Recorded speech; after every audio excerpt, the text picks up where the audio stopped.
want to welcome you to the Ask Jeff YouTube channel. Here's today's question.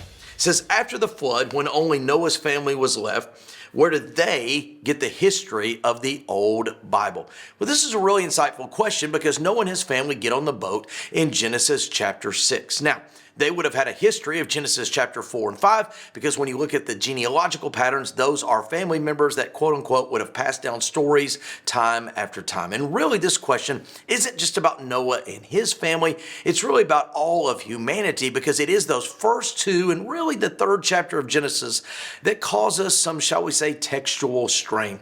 Nobody in Noah's family knew anybody who knew anybody that was in the Garden of Eden, much less was there when God said, let there be light. This is why 2 Timothy chapter 3, verse 16 and 2 Peter chapter 1, verses 20 through 21 are so important. It says that all scripture is inspired by God. It talks about that the holy prophets of old, God spoke unto them the great stories and the mysteries of old. What we know is the book of Genesis, not just Noah's story, but also the story of the Garden of Eden and the creative narrative. All these were given by inspiration to a man by the name of Moses. Why is this important to the story? Because Moses wasn't there when Noah got off the boat. Moses wasn't there when Abraham went into a land he didn't know, and Moses wasn't there at the Garden of Eden. But yet we have all these stories, and just telling the story by oral tradition doesn't, quote, cut it.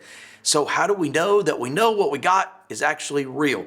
Because God inspired them according to Scripture to give us the stories that only God himself, who is an observer of everything, can then account to us as humanity of what occurred in days past. Great question. If you have one, send it to AskJeff.net.